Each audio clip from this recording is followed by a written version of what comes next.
It is 1 p.m., so I'm going to get things started here so we can have plenty of time to listen to our presenters.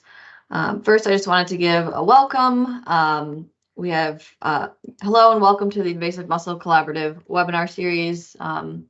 We have two speakers today, which you can see on the screen. Presenters Michael Booth with the University of Cincinnati and Matthew Barber with the USGS Upper Midwest Environmental Science Center will be sharing their work regarding various aspects of invasive mussel treatment efficacy under different environmental conditions. So my name is Nicole Angel. I'm joined by my two colleagues, Teresa Gruninger and Sam Tink. We're all from the Great Lakes Commission. Teresa and Sam, did you want to introduce yourselves quickly? Hi, everyone. I'm Sam Tink. I'm a project manager at the Great Lakes Commission. I help to support the Invasive Mussel Collaborative as part of my role. Morning, everyone. I'm Teresa. I'm also in the AIS program at the Great Lakes Commission, and I also help support the Invasive Mussel Collaborative. Awesome. Thanks you all for being here. And on behalf of the Invasive Mussel Collaborative, we just want to thank you all for participating in today's webinar. I'm going to give about 10 minutes of intro and housekeeping, and then, like I said, we'll hop right into the presentations. So before I turn the presentations over, or the presentation over to our presenters, I wanted to provide some background on the Invasive Mussel Collaborative for those who might be unfamiliar. So the collaborative was convened in 2015 to identify opportunities to advance scientifically sound technology for the management and control of invasive dresenid mussels. The collaborative published a strategy to advance the management of zebra and quagga mussels in 2018 in an effort to reduce invasive mussels and their negative impacts. So to make progress on these goals, the collaborative established 4 different work groups, which you can see on the screen. And those were the research work group, the dresenid toxicity testing work group, the coastal site priorities work group, and most recently, the planning and implementation work group. So I'll briefly highlight each of these work groups and what they're aiming to accomplish. So the research work group is charged with coordinating existing research and developing targeted research plans and projects that address Great Lakes management priorities. So about 2 years ago, the work group released a mapping tool to help protect the Great Lakes Basin from the impacts of invasive mussels.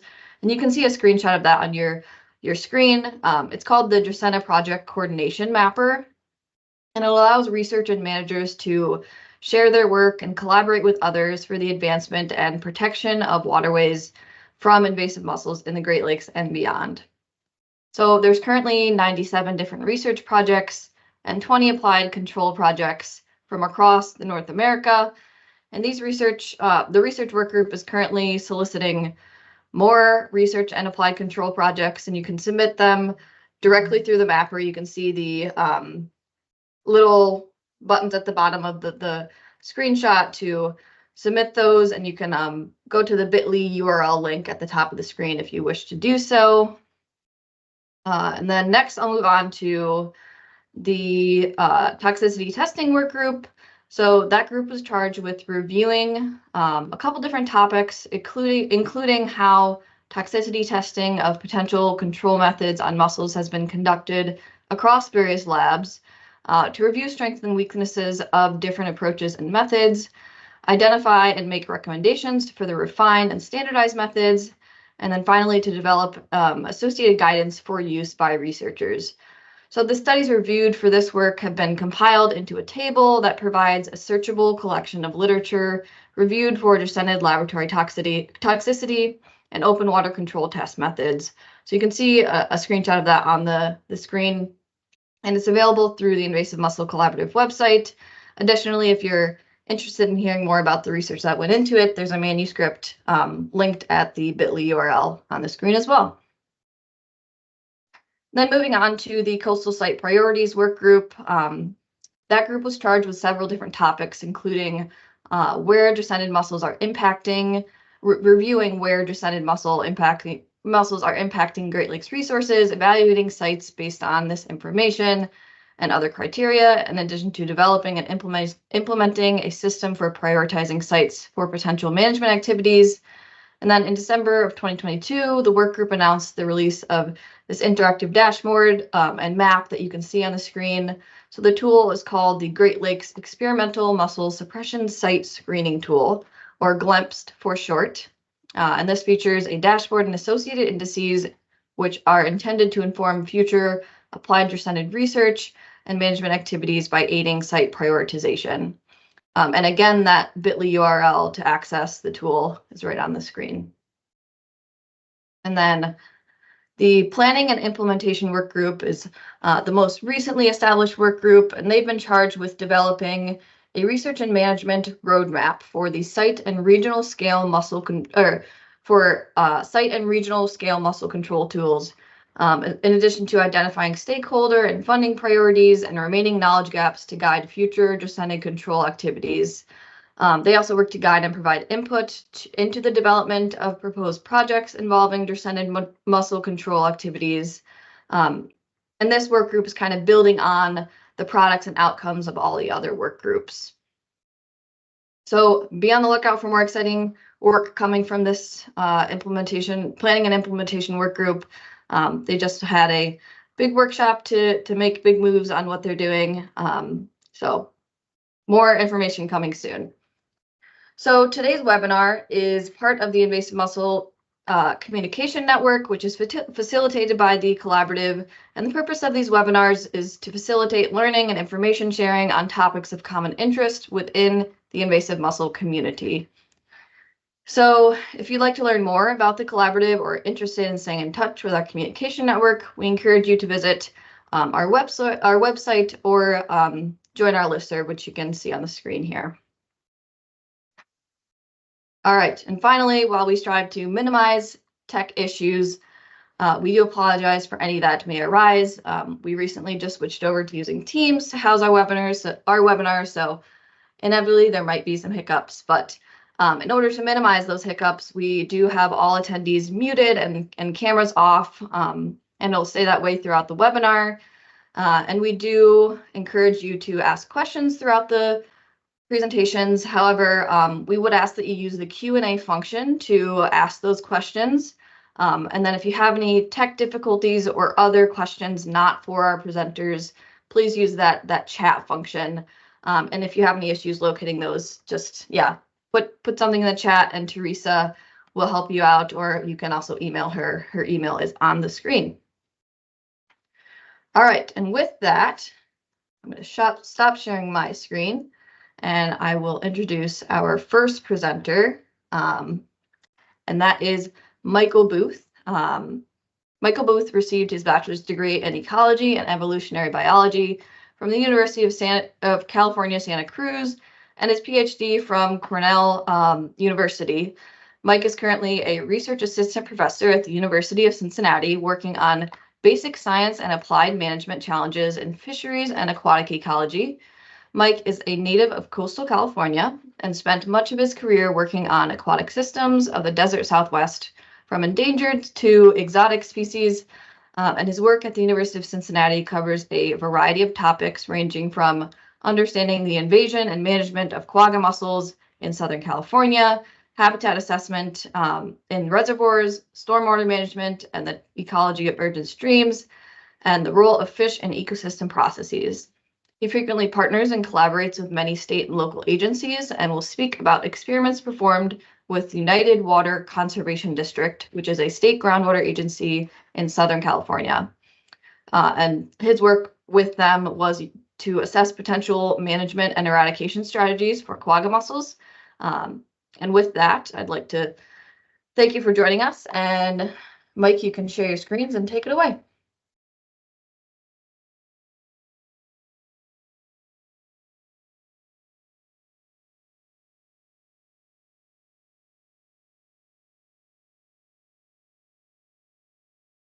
All right.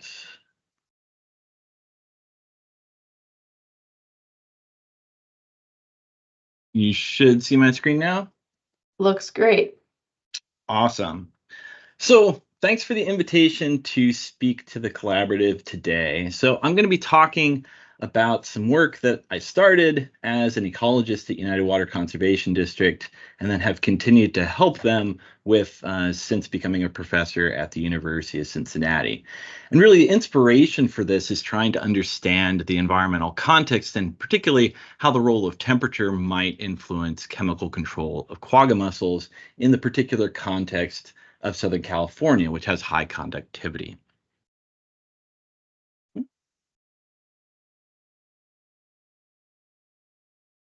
And this work would not have been possible without the contributions of my co-author, Catherine Ayers, who's also was at United Water and now is at Stillwater Sciences, United Water Conservation District for funding, and all of the staff that assisted with this project, Renata Claudia and Tom Prescott of R&T Consulting, who helped us get this project off the ground, and David Hammond of Earth Science Laboratories, who advised us on application of one of the chemicals. So I suspect, given that you're at an invasive mussel symposium, that you are familiar with interest in trying to control invasive dreissenids. And particularly at the time when this became a relevant issue at the Water District, much of the control efforts really had focused on small-scale control within infrastructure, because really that's where many of the costs are being borne, clogging up pipes, drains, etc. And so the application of things like chlorine or copper sulfate or quaternary ammonium to remove mussels from those facilities, or applying something that keeps them from attaching in the first place. Because the initial invasion into North America of dreissenids was really zebra mussels, and quagga mussels came later, much of that early work focused on zebra mussels. And there's some biological differences between those species that might influence how we control them. Particularly at the time when we were doing this work, very few field scale eradications had happened, and those that had happened had varied success. One thing that became clear in sort of the later period of some of these studies was that temperature at the time of application might be one of the things that was limiting success at the field scale, because environmental systems often have both varying temperature and varied temperature within a particular aquatic system. One of the questions is, does this increase in temperature actually cause an increased sensitivity to toxicants? In laboratory studies, zebra mussels show increased filtration and metabolic rates at higher temperatures. And here on the right, you can see an experiment where they changed copper concentrations at different temperatures at 20 and 25 degrees Celsius, and they saw a greater response in oxygen consumption and a drop in oxygen consumption by these animals, i.e. more toxicity as temperatures increased. But at least at the point when we were starting this work, no studies had examined temperature-dependent mortality in quagga mussels. And from a management perspective, understanding those links between temperature and sensitivity is going to be really critical for any sort of field application. Another piece that sort of came up as we were thinking about the invasion of quagga mussels into Southern California was that much of the toxicity trials had occurred really under moderate or low conductivity conditions, somewhere around 300 microsiemens per centimeter. So here's some work where they were testing the toxicity of potassium chloride. And to orient you to this figure, the y-axis is the percent survival, and the x-axis is time since application. That red line is where the chemical was applied. And you see what you might hope to see when a toxicant is applied, that animals are dying as they're continued to be exposed to that toxicant. This work was really focused on issues in the Colorado River, and what they found when testing the same system in the Colorado River was that, hey, animals weren't dying with continued exposure to the toxicant, and that it required much higher dosages of potash to achieve a similar level of mortality in the Colorado River. And the same was true if you added salt to Lake Ontario water. So given that this is hosted by the Great Lakes Symposium, and many of you probably are thinking about sort of the Great Lakes region, I want to introduce you to the invasion in the western United States, which really came from an invasion into Lake Mead on the Colorado River. And why this is particularly relevant is so Lake Mead gets invaded, and then Southern California reservoirs, particularly Los Angeles and San Diego, get quagga mussels because they also directly take water from the Colorado River system. Well, the system that I worked in, Lake Piru, was particularly notable because it was the first example in California where quagga mussels invaded a system that was not directly connected to the Colorado River system. And all evidence suggests that that was an invasion via boat transfer into Lake Piru. So what's the environmental context of this system? So the Santa Clara River watershed is a large arid watershed. The river itself, it's a pretty large river, but it's spatially and seasonally intermittent. Lake Piru, the system that got invaded, is primarily a water resource reservoir that's operated to collect winter rains, store them, and then release them in the fall for agricultural and industrial purposes. It gets some water contributions from the Bay Delta in Central California through the State Water Project. And initially, some of the questions after the lake got invaded was, did the quagga mussels come via Pyramid Lake, or were they directly introduced into Lake Piru? This system continuously has high conductivity. Typical ionic content in the system is around 1,000 microsiemens per centimeter. And quagga mussels were first observed here in December 2014. They probably came somewhere in the late summer of that year. And immediately after quagga mussels come into Lake Piru, they blast off like they do in many systems. And for the first 4 or 5 years after the invasion, quagga mussels are very abundant. Some environmental conditions change in the lake, populations drop off, but they've basically stayed around in this lake at relatively high abundance since that invasion. And Lake Piru is a great place to be a quagga mussel.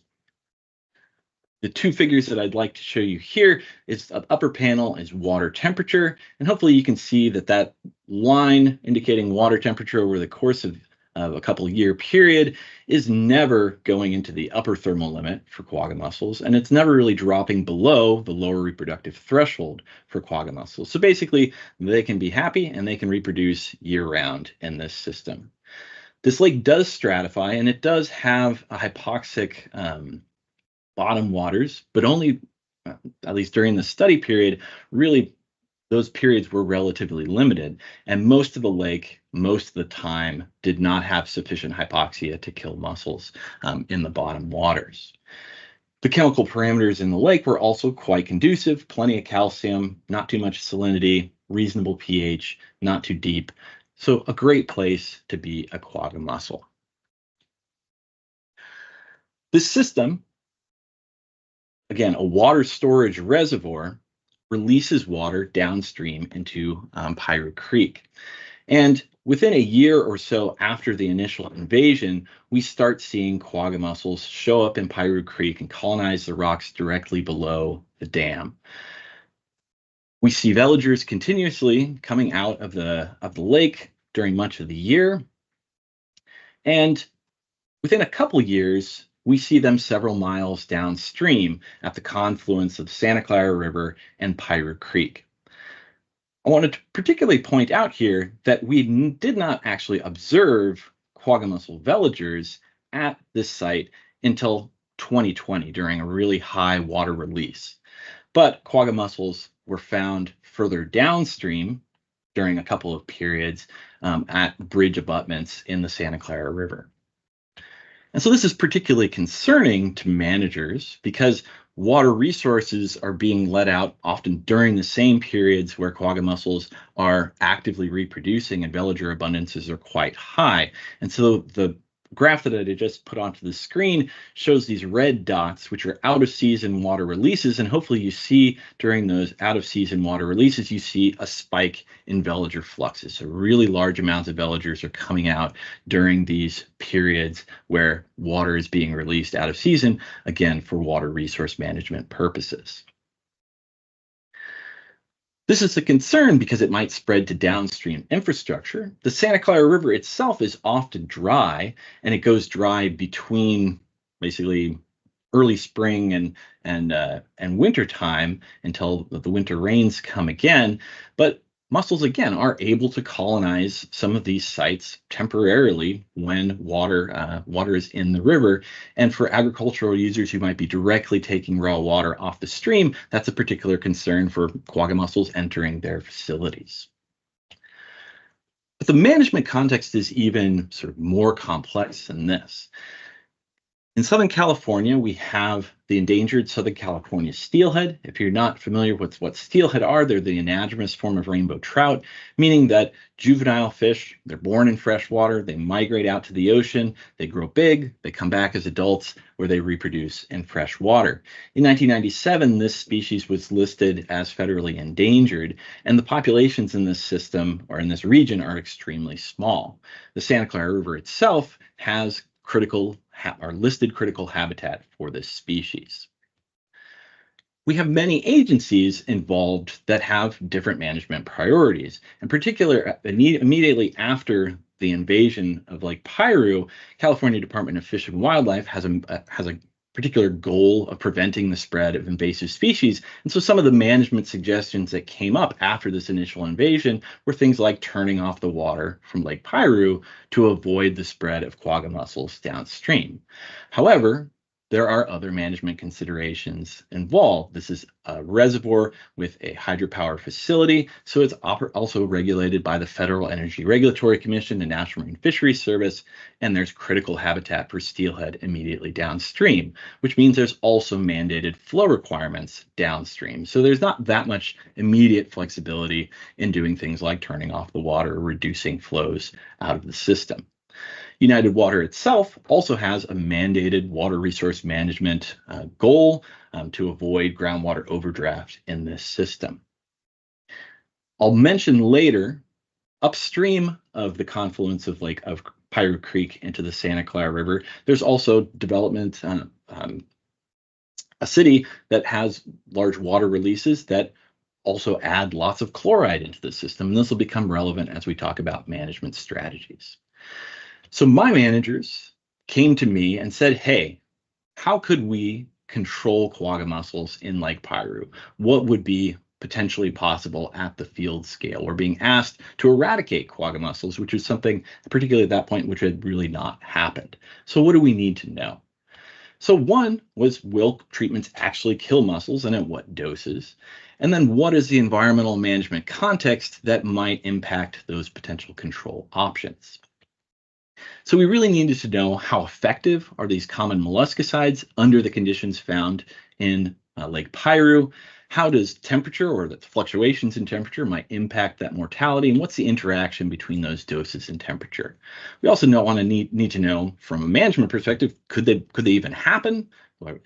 Is the cost or scale reasonable? That's something we could consider. And what are even bookends that you might need to put in, say, a treatment plan or a permit application for potential management? So things that we identified as potential field scale treatments were two that had been relatively successful at the field scale: potash and copper sulfate pentahydrate. There have been at least two examples of successful eradications using these particular products. And so that was sort of the initial idea for testing these potential toxicants. We did consider and test other treatments, CO2 and citric acid, but it became really clear that they weren't field scalable, or that things like citric acid made engineers extremely nervous because of potential impacts to infrastructure.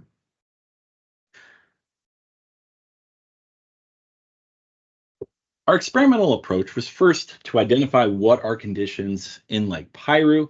And so again, looking at this graph of water temperature in the lake, we identified three temperature ranges that we would target for potential application of toxicants. We again used two toxicants, copper and potash, and we identified, based on conversations with professionals who had applied these chemicals in other systems, some concentrations of these chemicals to apply. For potash, we used higher concentrations that had been identified as potentially successful in the Colorado River for killing quagga mussels.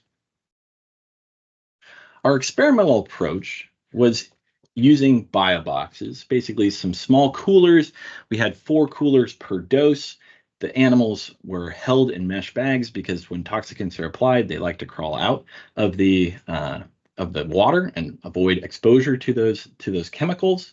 We had 3 dosages per chemical treatment that I identified earlier, and we had somewhere on the order of a few hundred mussels per biobox, and they were all greater than 5 millimeters. We had 3 different temperatures, and at least 1 experiment was completed at each temperature. We also identified that animals might need food to live in these bioboxes, and so we considered refreshing the water, and that meant also refreshing the chemical in those systems. Oops. However, I will be the first to note that our experimental approach had some limitations. We received our unfiltered water directly from Santa Felicia Dam's penstock, which meant that the chemistry in the facility fluctuated with the lake level, and I'll talk about that in a little bit more detail in a second. Our temperature was broadly controlled by the ambient air temperature in our mobile laboratory, which was in a rather warm area, so we could only really control temperature with the seasons. We collected mussels locally, but that meant sizes and availability of those animals varied over the course of the experiments, and not all of our experimental periods included both of the treatments.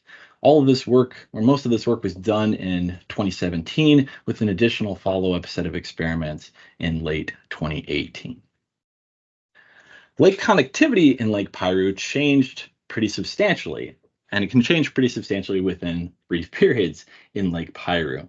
Each of these gray boxes in the panel on the right are periods where we were doing chemical treatments in our mobile laboratory. And so hopefully you can see the conductivity varied somewhere on the order of 1,500 to 750 microsiemens per centimeter. And so that led to different conductivities in the experimental treatments, as you can see on the right. We quantified mortality based on how the animals appeared in these bioboxes. Animals that were gaping or their shell open with a gentle prodding or had no tissue present were considered to be dead, with the asterisk that potassium chloride actually causes reversible gaping. So the animals exposed to potassium chloride had to be rinsed, placed in fresh water for 48 hours, and then scored for mortality. The mortality rates change with temperature, and so we scored them daily at 22 Celsius and every 3 days at the lower temperatures. And dead animals were removed from the experimental treatments after scoring. We fit dose response curves, and these are slightly different than many of the dose response curves you might see. We're here on our x-axis, we're thinking about the exposure time, and on the y-axis, we're thinking about the percent mortality. And from the perspective of management, what we were really interested in is how quickly do the animals die? So what is the time to the 50% and the 99% max effect? And what is the actual max effect, that red dotted line at the top? And so you're going to see a bunch of figures that look very similar to this. We were also, again, trying to figure out what this might mean for management. And so what might application at the field scale look like? This is Lake Piru, pretty close to full pool. That is a lot of water and several orders of magnitude more than the largest place that had ever been treated at the time of our experiment. And so we decided that particularly this period where the invasion happened was during the midst of a drought, and much of that period was also in the lake was about 25% of its capacity, that this would be probably the largest or the most full that we could probably deal with a treatment at the field scale.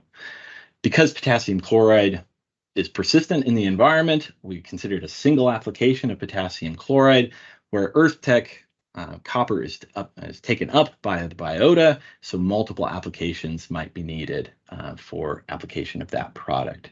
We estimated delivery by basically semi-truck trailers, and we took estimates from Hammond and Ferris, a successful eradication in a quarry for copper, and used World Bank estimates for commodity prices for potassium chloride.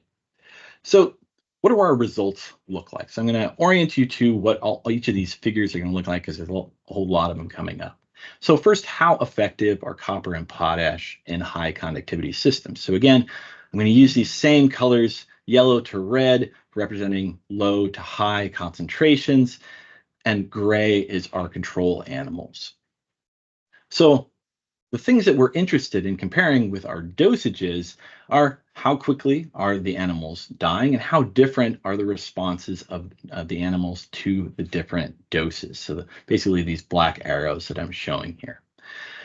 How does temperature then impact that dose response? So I'm going to color code each of the panels for the different temperatures. Darkest color is the coldest temperature, to lightest color is the warmest temperature. And I've put arrows at the maximum mortality observed for each of the chemical concentrations, the dosages for each of these. And hopefully you can see in the low temperatures, we don't achieve 100% mortality, regardless of what concentration. For 18 and 22, we see the higher concentrations achieve full mortality, where the low concentration does not. Okay, so let's get into the actual specifics of these results. So we found that potash is more toxic at high temperatures and dosage. At low temperatures, you don't see full mortality. At higher temperatures too, but hopefully you see that there's two panels at some of these, which means we did two experiments at that same temperature range. And we see in 18 degrees Celsius in particular, we see one of the experiments, the animals died quickly, and both of them, the medium and the high concentrations, result in full mortality, where in the second experiment, they don't. So what's going on here? Well, conductivity seems to be reducing the relative toxicity in these particular experiments. The first experiment was done at a much higher conductivity than the second experiment was. And we see the same is true at the 18 degrees Celsius, where really high conductivity versus really low conductivity dramatically changed the response of the animals to these toxicants. For copper, first piece I'd want to familiarize you with is that copper uptake reduces the ambient concentrations. So if we don't refresh copper, initially apply copper, copper values are going to go down over time. And so our average copper concentration is going to be that red, those dotted lines in those panels. If we refresh it, we can maintain concentration closer to our target levels. And our part of the reason we did these two different approaches is our managers are like, well, could we do just a single application, or do we need to apply things multiple times? So what we found is that copper was more toxic at higher temperatures and dosages, similar to potash. But at low temperatures, we didn't achieve full mortality. At medium and high temperatures, we did, and for both of the higher concentrations. And the time to full mortality is slower for lower concentrations. However, again, something we weren't able to control is that the copper toxicity might have been reduced also by this high conductivity. So we again had two experiments, one done under low conductivity conditions and one done under higher conductivity conditions, and we see a dramatically different both response to dosage and time to mortality. However, the animals that were available at these different times were smaller during one of the experiments than the other. And so it may actually be a biomass versus a conductivity experiment. And we were not able to separate those two in this experiment. We did see that copper required reapplication to be effective. At low temperatures, which was the only conditions that we did a single application, we didn't see full mortality be achieved, and the average concentration for the highest highest dosage with no reapplication was lower than our moderate concentration.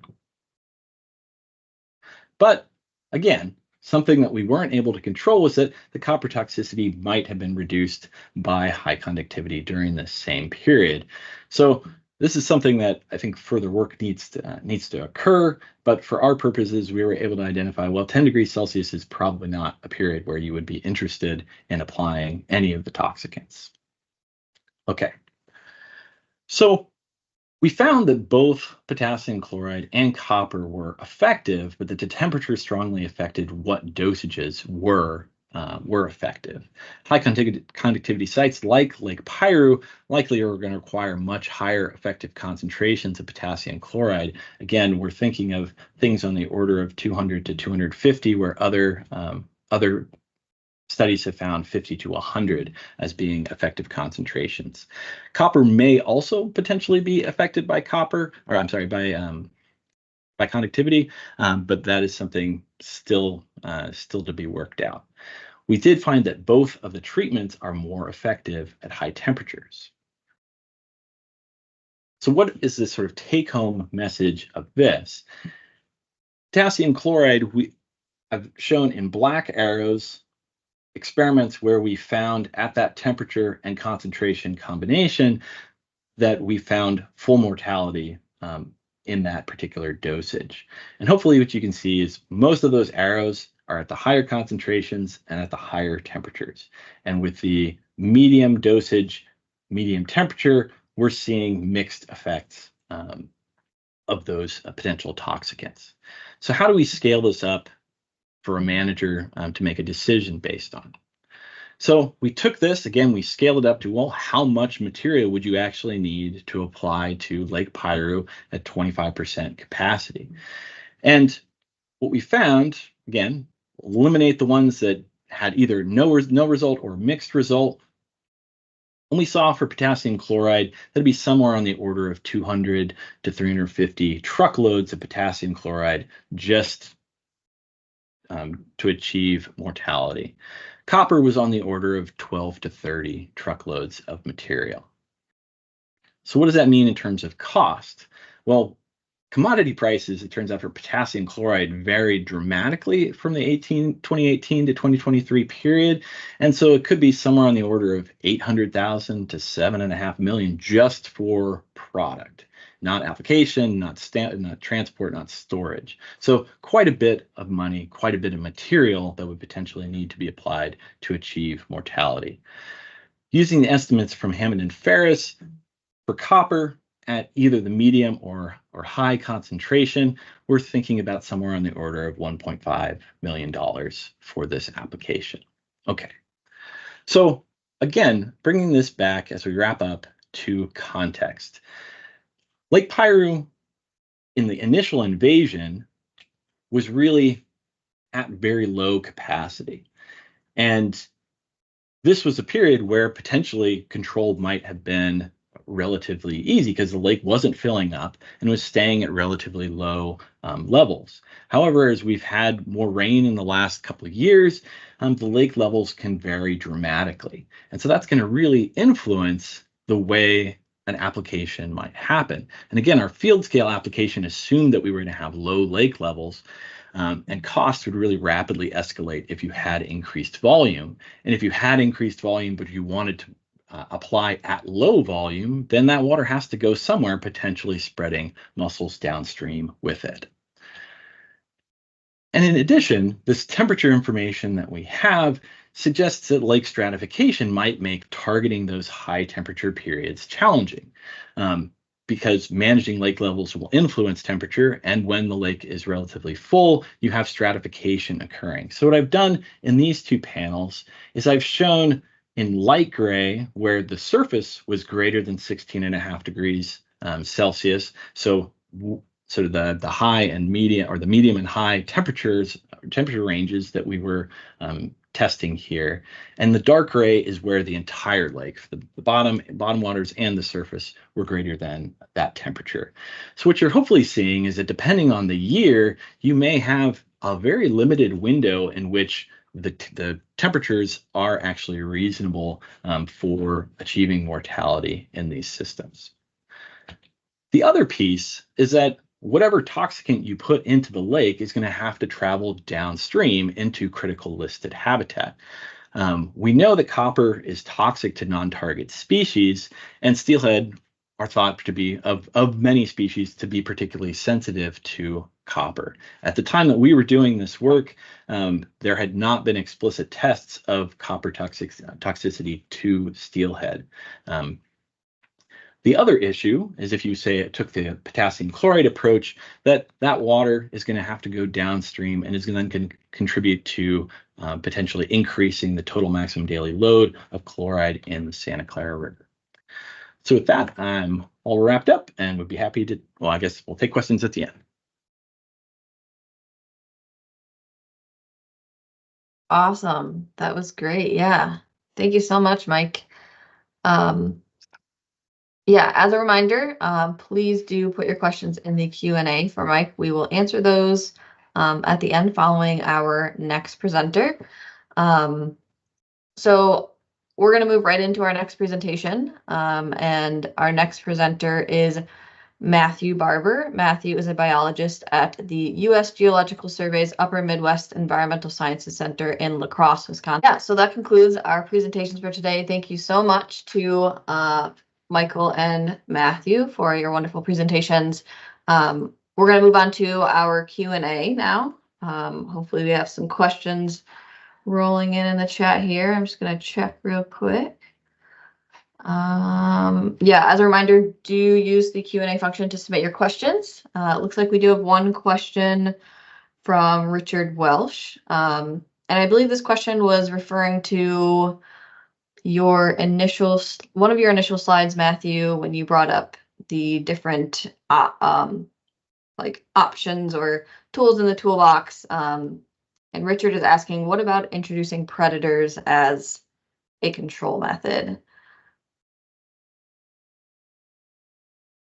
So biological controls like that have been used for other species, primarily like terrestrial species. Oftentimes, right, sometimes the introduced species can actually be just as bad as the one that you're trying to control. That certainly happened. But then you're also limited to by ecological laws, basically. So you have predator-prey interactions that greatly limit the success. So you might be able to, say, in our case, introduce a bunch of drum or other fish that would feed on them. Well, eventually they might feed on those, reduce the population, and then their population decreases as well, right? Because you can't have more predators than there are prey. It doesn't really work that way. So it may work, but again, you're introducing another species to that system, and there are plenty of systems already where there are native animals that are eating the zebra mussels, but it doesn't do anything to their population. So it doesn't do anything meaningful to their population, I should say, from a management standpoint. So hopefully that answers the question. Yeah, I think that covers it well. Our next question is for Michael, and that is, if mussel biomass is an important factor for toxicity levels, how do you think that would play out with a lake-wide treatment where mass of mussels would be difficult to quantify? That's a great question. So I think the challenge of the experimental treatments as we did them, right? There's small boxes where we basically just had to make some assumptions going in as here's how much we're going to add, and we at most are going to replace the water every 3 days. So what is going to happen in that time, we don't know until we measured it.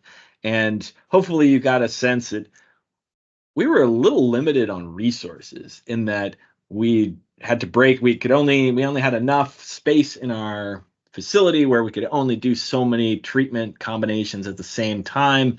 And so we tried to redo some of those experiments, and then it turns out the conductivity changed between those two experiments. And so, much of this, this was in 2017, we were the blind leading the blind going into what concentrations are even gonna work and then what's going on. So taking it at the lake scale, that's sort of where we wanted these bookends. What's the lowest concentration that's going to kill them? What's the highest concentration that's going to kill them? And in the application scenario where you would actually be doing it, you'd be out monitoring copper concentrations frequently and then adjusting them as necessary. And hopefully you bookended well enough that you have sufficient product that you can apply it, with the asterisk that you also have to consider EPA criteria on how much can you actually apply. And that, at the time when we were doing it, Earthtec was not even a listed molluscicide for open water application. It was only in drinking water, closed, like it couldn't go into nature. You could put it in a reservoir, but that reservoir couldn't go anywhere. I'm not sure. I think there was much to do about that, and I think it has changed, and now it is eligible for open water that goes into open water. But at that time, that was sort of the relevant context. Awesome, thanks for that. Our next question is going back to the prior question for Matthew. Going back to introducing predators, what about existing predators like the round goby that are already there? Then you're not introducing a new predator. Yeah. As Any far as comment on that? the Great Lakes goes, we've kind of, Diane and I have talked about this as kind of a thought experiment, at least. But the idea is that if we're able to use, say, like our benthic mat stuff to clear like spawning reef in the lake, that predators such as round goby might be able to help keep those areas clean longer.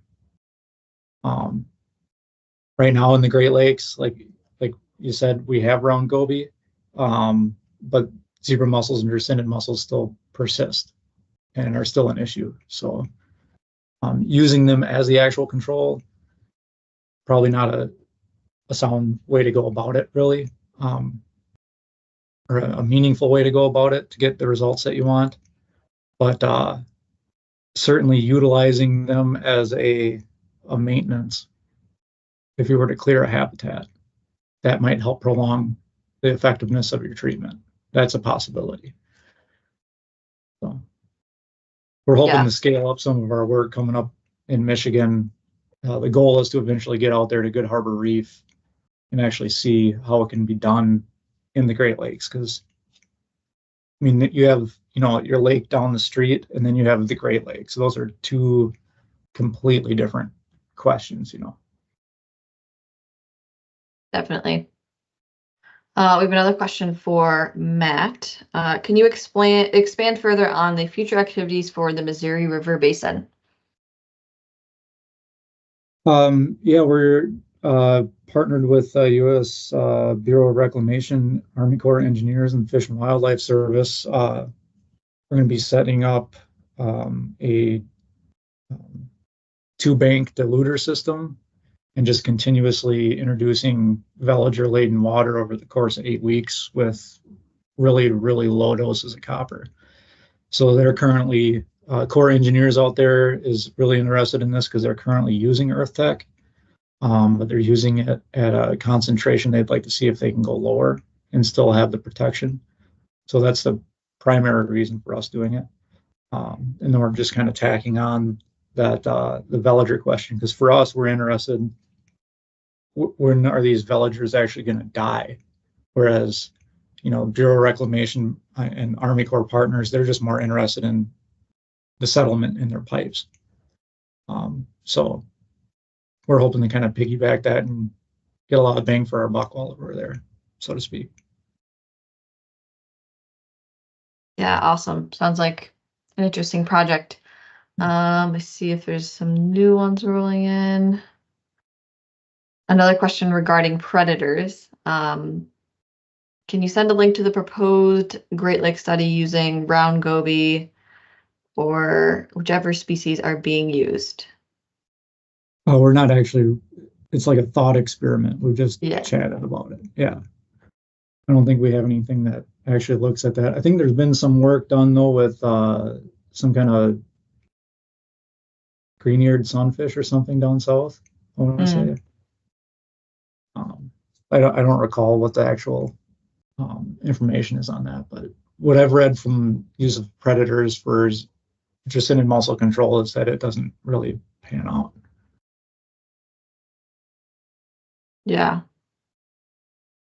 Okay, I'm not seeing any more questions in the chat. I'm curious, for either of you, have you seen any changes in manager activities as a result of any of your research? Like, have they changed when they're applying their treatments, or, what they're doing based upon what you found out?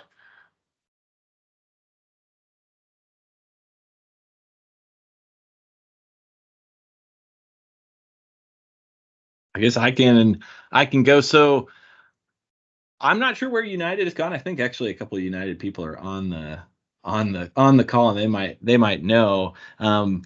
Our goals of this work, right, happened in 2017 and 2018, and my goal here was to really help them get it published in the last couple of years. So we published a paper on the invasion with Carolyn Culver, and then we published a paper on this experiment.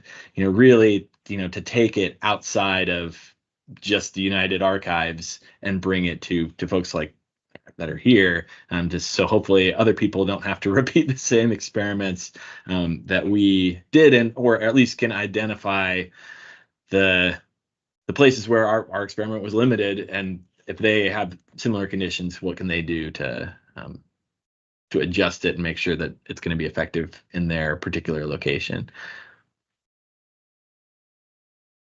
For us, we've definitely had people reach out to us.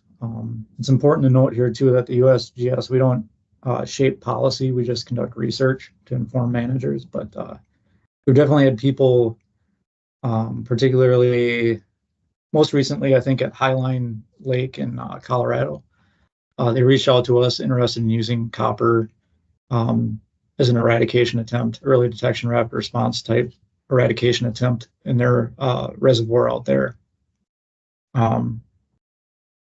So I feel like we get a good number of questions asked of us. We're definitely share our research and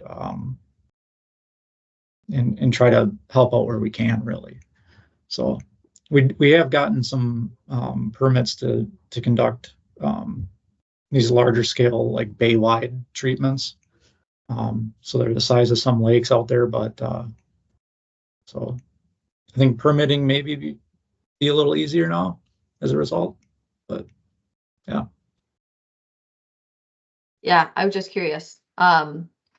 So it's getting close to our closing time. So I just wanted to, again, thank you both, Mike and Matt, for making presentations. I know it takes a lot of time to do and set up and be here. So we appreciate you joining and sharing your work with us today. And if any of the attendees have additional follow-up questions or comments, feel free to contact us at the Great Lakes Commission. And with that, I will conclude our webinar for today. Thank you all.